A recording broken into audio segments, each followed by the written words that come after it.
Pessoal, boa tarde. Obrigado pela presença de todos. Vou tentar ser rápido. Nós temos um tempo curto e antes de vocês saírem, deixa eu só tirar uma selfie, que eu nunca vi tanta gente na minha palestra. Isso é novo. Vamos lá. A ideia aqui é falar um pouquinho sobre entrega de valor, tá? E para quem não me conhece, eu sou Albert Tanuri, sou daqui de Belo Horizonte, atuo como arquiteto de software, tenho o meu canal no... Nem é canal, né? Seria o meu Instagram lá e o meu LinkedIn, onde eu faço alguns vídeos sobre técnicas, formas de iniciar a programação. Só procurar a hashtag simplificando conceitos. No final também eu vou colocar um QR Code para vocês poderem acessar o repositório dessa palestra. Também eu vou fazer o commit, que alterei algumas coisas. Então fica à vontade, mas se quiser tirar foto, porque uma vez alguém deixou tirar todas as fotos de todos os slides, no final ele mostrou o QR Code. Então vamos ver se ajuda aqui um pouco mais esse QR Code. Bom, a gente vive um momento complexo, onde os nossos softwares têm se tornado cada vez mais complexos pela demanda de mercado. Então, tudo que nós precisamos hoje é entregar valor constantemente. E aí, o que significa entregar valor quando nós estamos falando de TI? Né? Não é só fazer um programinha, não é só fazer um exe, não é só publicar no FTP. Entrega de valor é experiência. Então, quem utilizam os nossos produtos são os nossos clientes, independente de qual parceiro nos contratou para fazer, o cliente desse parceiro também vai ser o nosso cliente. Então, nós temos que entregar uma experiência para esse cara cada vez melhor. Tá? E nesse contexto de entrega de valor constante, surgiu, né, até o tema do evento, que é o DevOps. E aí, seria até chover no molhado falar de novo que DevOps não é só ferramenta, DevOps é uma cultura, muitas pessoas já falaram isso aqui, tá? Mas, basicamente, nós temos que unir forças, ter mais um contato pessoal do que até mesmo com o código, assim, de entender o que o outro quer, seja o meu cliente, seja alguém da minha equipe, seja alguém que trabalha numa outra área. Nós temos que unir as forças para o quê? Fazer com que desça uma lágrima quando o cara for usar alguma aplicação nossa. Basicamente é isso que nós temos que fazer.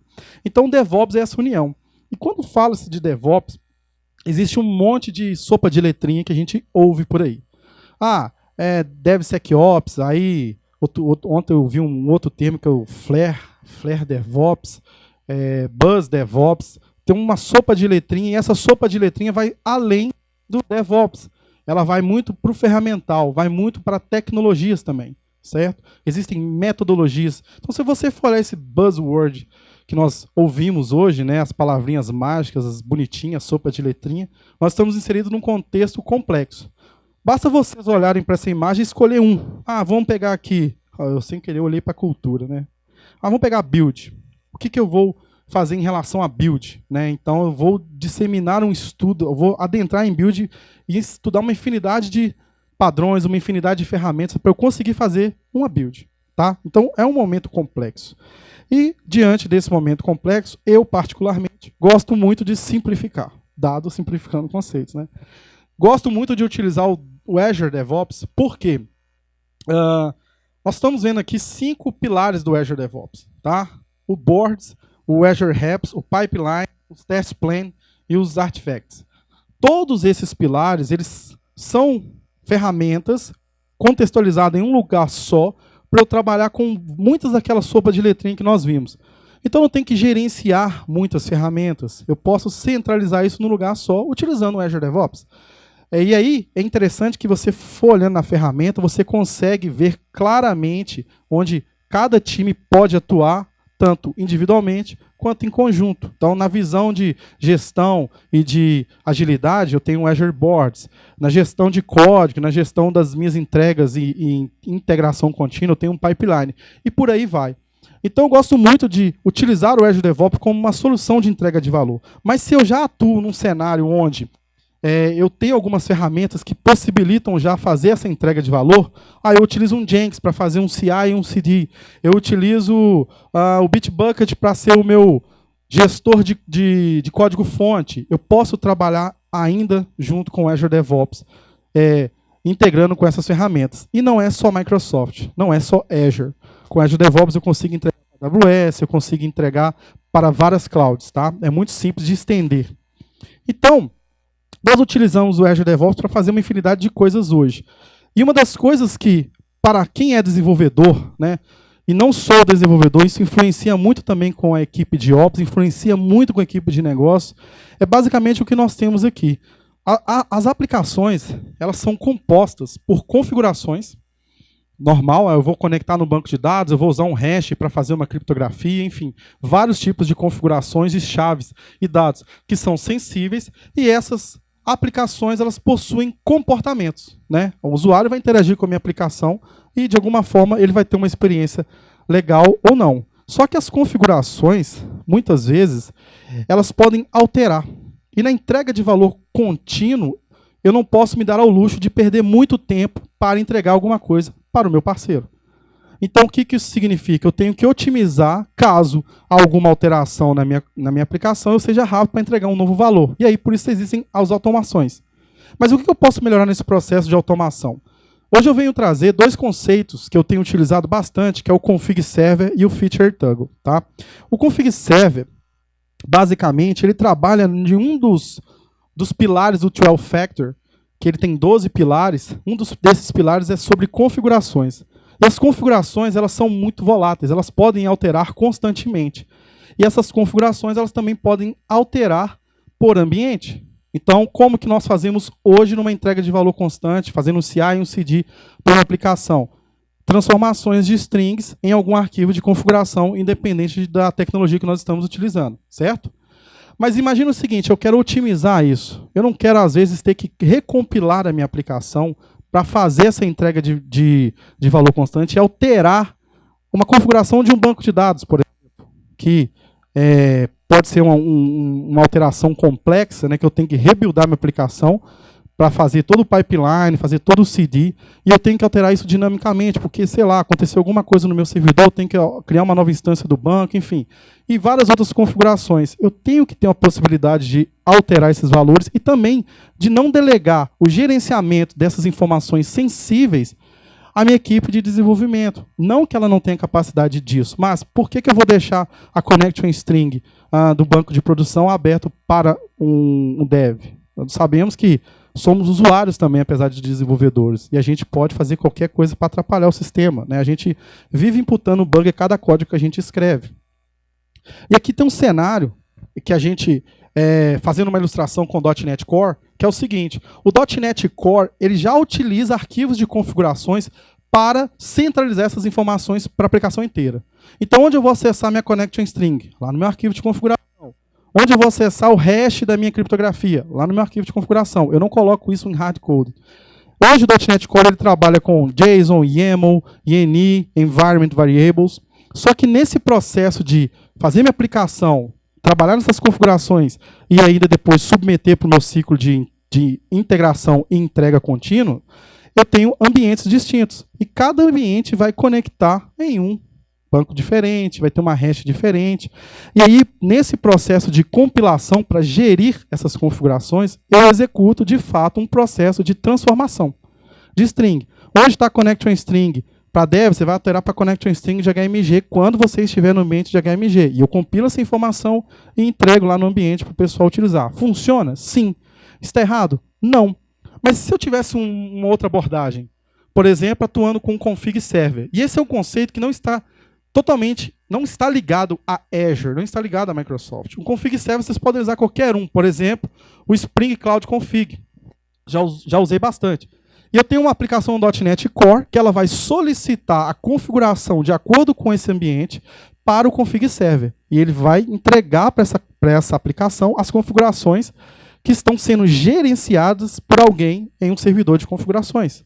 Ou seja, o meu desenvolvedor não precisa determinar quais são as strings de conexão para o banco de dados que ele está usando na máquina de dev, por exemplo.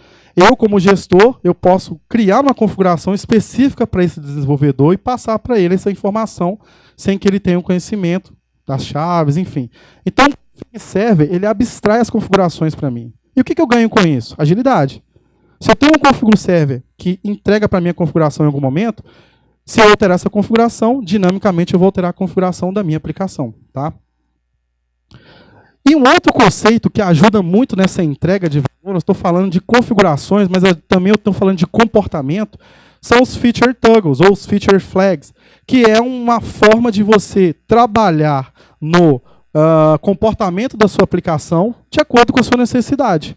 O Martin Fowler tem um artigo só falando sobre feature toggle e feature flags. E o que significa isso? Imagina o seguinte, hoje vocês já utilizam feature toggle em várias aplicações. Por exemplo, todo mundo tem um WhatsApp. E a primeira coisa que eu faço quando eu instalo o WhatsApp é ir lá e configurar para ele não baixar as imagens automaticamente. Isso é um toggle, porque eu configurei a aplicação para ela ter um comportamento de acordo com a minha necessidade. Agora imagine eu utilizando um toggle numa visão negocial. Como que seria isso? O toggle basicamente é um liga e desliga, tá, pessoal? Ele vai ser, de fato, imputado dentro do código. Vou ter um momento aqui onde eu faço um if. Se esse toggle estiver ligado, faça alguma coisa, se não, faça outra. Então eu posso usar o toggle para dar manutenção, eu posso usar o toggle para fazer teste AB, como é esse cenário aí. Eu posso utilizar o toggle para colocar uma coisa para funcionar em algum momento e desligar em um outro momento, ou seja, em determinados momentos de pico eu posso utilizar o toggle. Toggles são utilizados até para movimentação de infraestrutura. Exemplo, acontece muito quando a gente está trabalhando com Elastic, quando ele muda a versão, às vezes muda a forma de gerir os documentos. E aí, se eu quiser migrar meus documentos para o novo Elastic, para a nova forma de persistência, eu tenho que pegar tudo aqui e migrar para cá. Eu posso habilitar um toggle para que, no momento que eu migrar uma região do Brasil, aquelas pessoas começam a buscar os documentos desse novo Elastic. Então, a ferramenta de toggle ela me traz um poder enorme. E da mesma forma como eu uso no config server, é dinâmica. Eu não preciso recompilar minha aplicação para alterar o comportamento dela. Então, veja o poder. Sentir que o quadradinho azul vai fazer diferença lá na minha tela.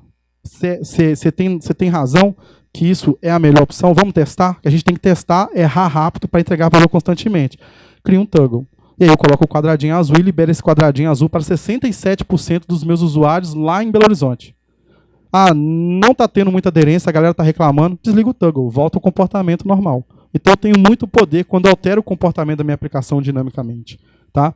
E como que eu faço hoje para implementar essas estratégias? Tá? Existem várias ferramentas para isso, eu vou demonstrar uma que eu tenho utilizado, tenho trabalhado.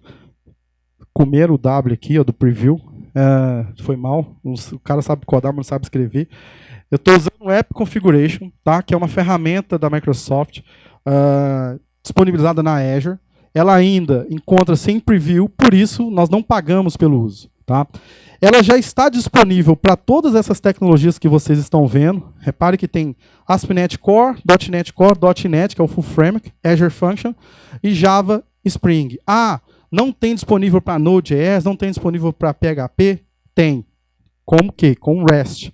Isso aqui, a disponibilização é de SDK, tá? Que já é preparado o SDK que comunica com a ferramenta e já abstrai toda a complexidade para a gente. E para o Feature Manager, que é também aquela estratégia de mudar o comportamento da sua aplicação em tempo de execução, ele está disponível para o ASP.NET Core no sentido de SDK, porque ele vem com algumas coisinhas a mais, que nos ajuda a trabalhar com o Feature Toggle. Tá?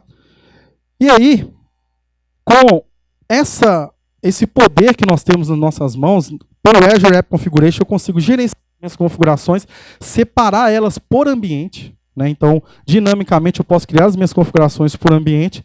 Eu posso exportar essas configurações. Eu posso importar. Eu já tenho uma aplicação .NET, tenho uma aplicação em Java. Eu quero pegar as properties, o JSON dela e importar no meu Azure App Configuration e, a partir dali, gerir toda a configuração por essa ferramenta. É possível? Sim.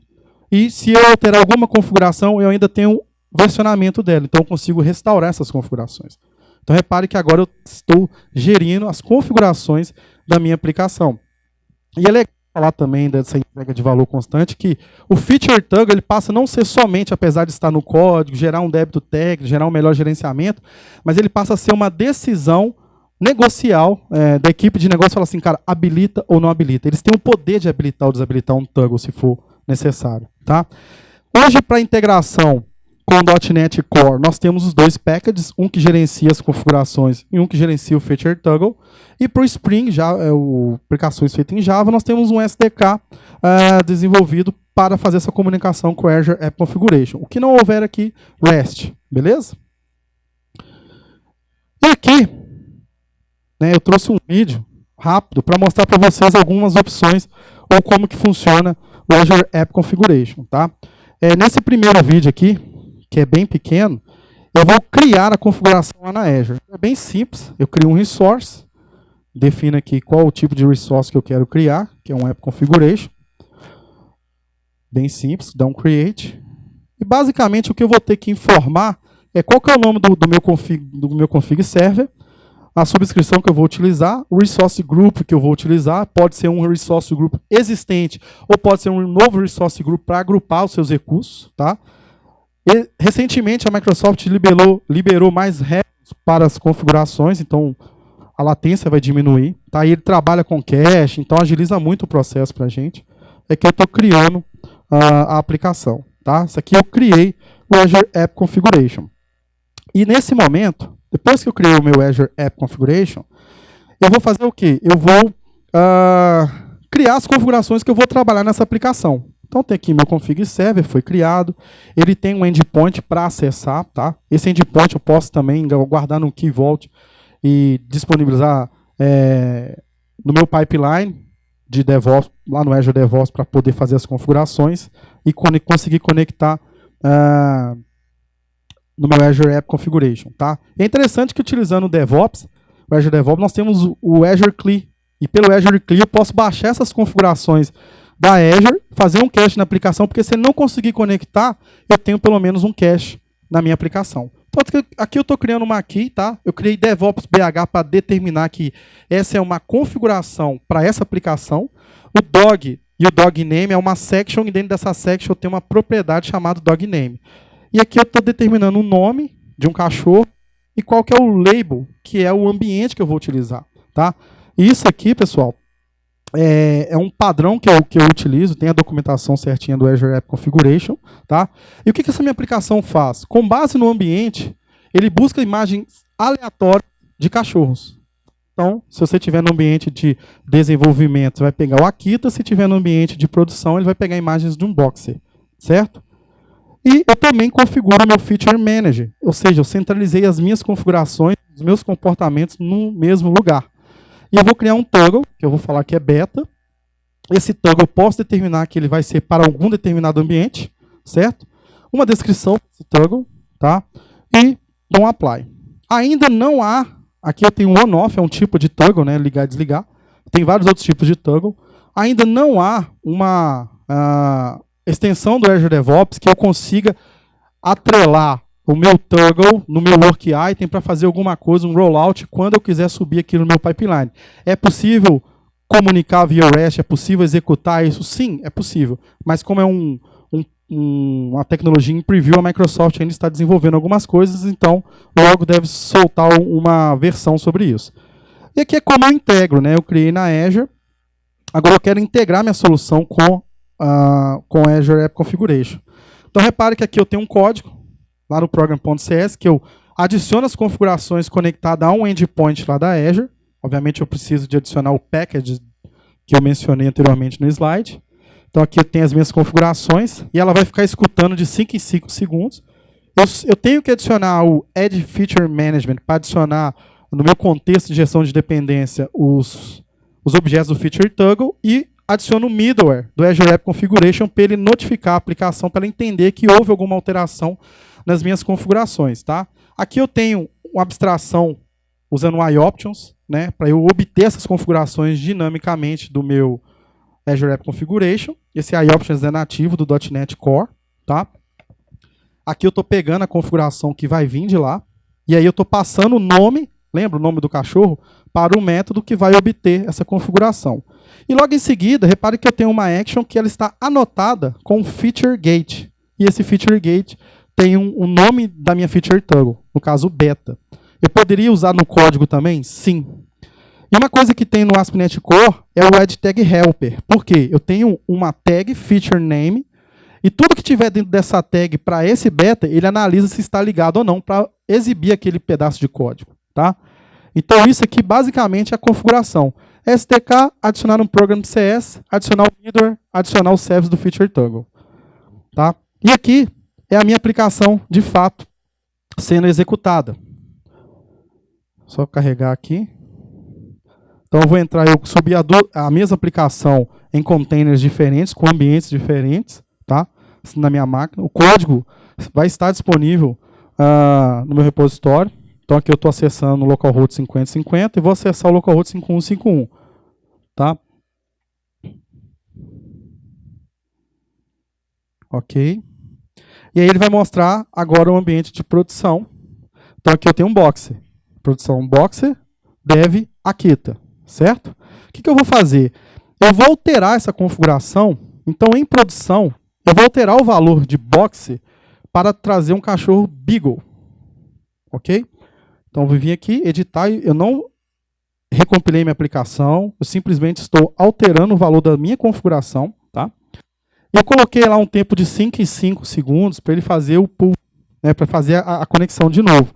Então, quando eu atualizar aqui, ó, dá um tempinho de atualizar, veio o beagle. Então, sem eu recompilar minha aplicação, eu mudei uma configuração dela. Eu usei, obviamente, uma forma bem simples com o nome, mas eu poderia usar com um banco de dados. E o que eu vou fazer aqui agora? O meu feature toggle está desligado. Eu vou habilitar esse feature toggle, vou mudar o comportamento da minha aplicação em tempo de execução, tá? Só esperar carregar aqui. Ok. E aí, apareceu um novo menu, que é o About. E nesse menu, ele tem uma página que eu criei, que eu acho que era interessante testar. Só que pode acontecer, né? Pô, não gostei, não vai funcionar, enfim. Eu posso ir lá e desabilitar essa funcionalidade. Está carregando o vídeo aqui. Então, o que eu tenho feito aqui? Ó? Desabilitei meu toggle, não gostei, e vou dar um refresh. Repare que eu estou na mesma rota. O que aconteceu? Not found. Porque eu anotei minha action com essa feature toggle e como está desligado, ele fala assim, não existe esse recurso. Então, para quem consome, nem sabe que existia aquele comportamento. E, de certa forma, isso traz uma segurança para a gente. Tá? Isso, pessoal, é o que eu trouxe para entrega de valor e você usando isso com o Azure DevOps, alterando, igual o nosso amigo falou mais cedo, né? Ele usou o Flow para adequar o processo dele, para testes. A gente pode adequar o nosso work item com o Azure DevOps para, por exemplo, alguém de business decidir se vai ou não ligar um comportamento da minha aplicação e até mesmo a gente ter rastreabilidade do que está sendo alterado na minha aplicação em relação à configuração. E aí eu consigo entregar valor constantemente, sem ter que recompilar tudo, sem ter que fazer rollback. Tá? Aqui somente são os créditos dos arquivos que eu utilizei para fazer essa apresentação. E obrigado a todos. Foi bem corrido, mas acho que deu para passar o recado. Meu repositório ainda não está atualizado com o Toggle. No final, mais tarde, eu vou fazer um commit lá. Mas aqui vai ter a apresentação e todo o código que eu utilizei, explicando detalhadamente como vocês podem criar a mesma solução que foi demonstrada aqui nos vídeos. Beleza? Muito obrigado.